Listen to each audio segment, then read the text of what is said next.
classic family constellation, of course, it's all about resolving the family trauma. It's all about getting connected.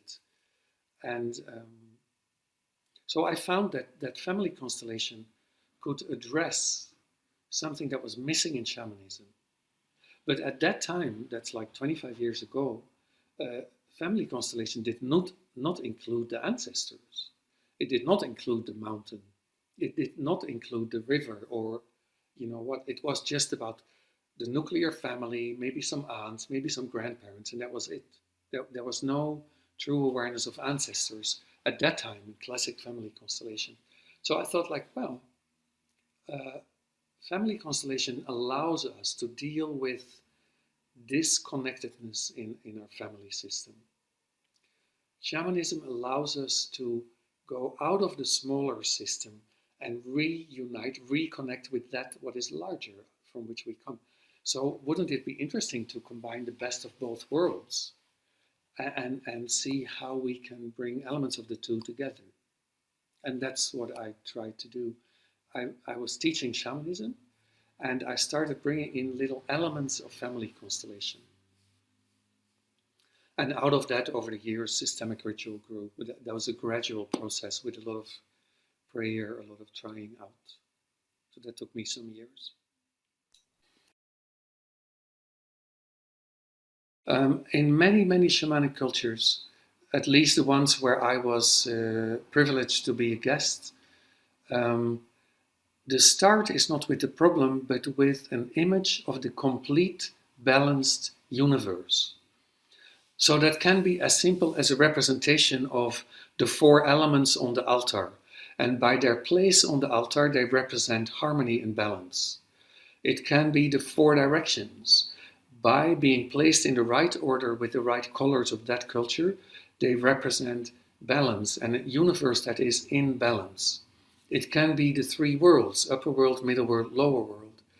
So the shaman costume is even a representation of the balance in the universe. The altar is the balance of the universe. The songs speak about the balance between people and spirit. So I think, from my perception, a characteristic of, let's say, earth-based religion or shamanism or whatever you want to call it, is that we create a balanced image of what the world can be, a spiritual version of this world where everything works together well and everything has its place. And then we try to guide the client into this universe or bring it down by our prayers and our ritual. So we start with wholeness instead of starting with trauma. And I think that's something I've seen again and again.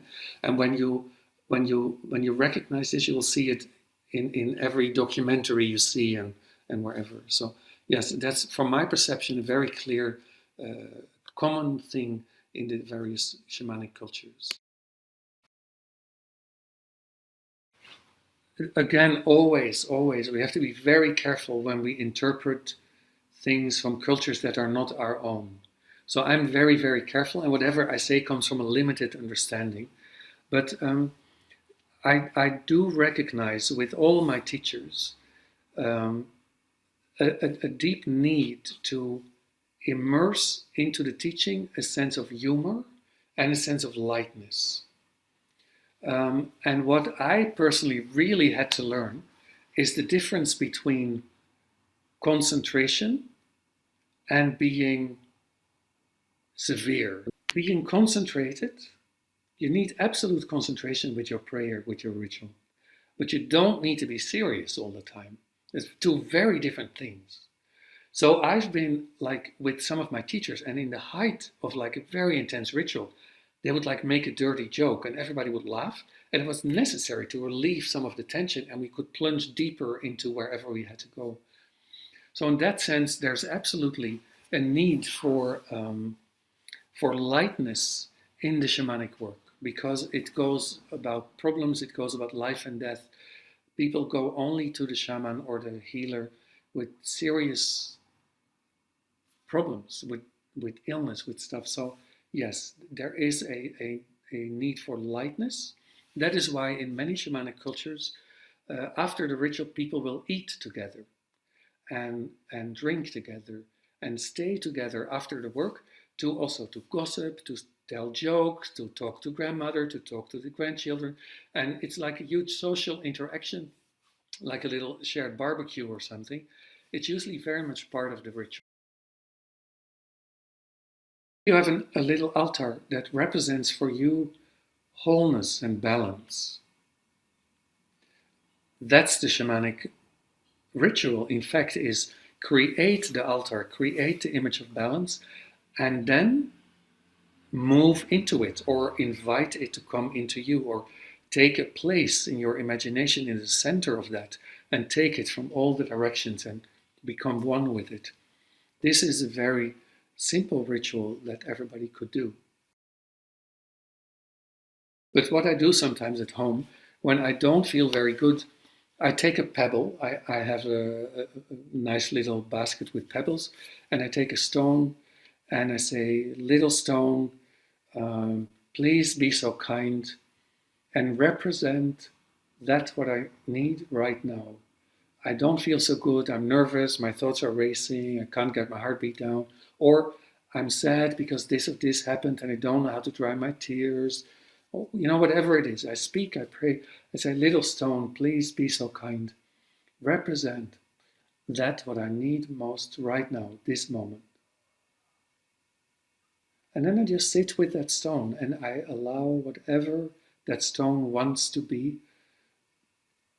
I can't say what the process is, but it's very calming, it's very simple.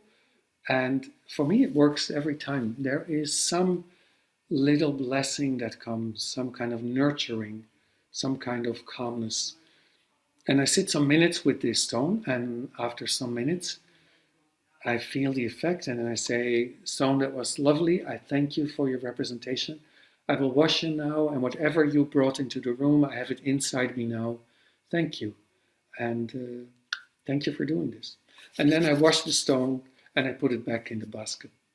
And that's a very nice little ritual that I do many times. It has to be an exchange. It has to be an exchange. One psychological insight I had at some point, because the spirits, we cannot see them unless we are in a trance maybe, or in a dream.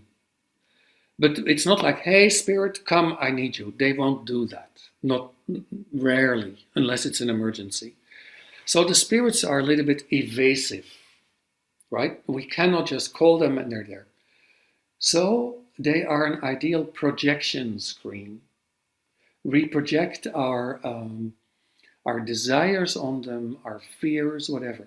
So whatever we have not resolved in the relationship with our caretakers, our parents, grandparents, our adoptive parents, our teachers, the priests, the rabbis, the imams, whatever they are, it will show up in a relationship with spirit if we don't go to a mature, equal position.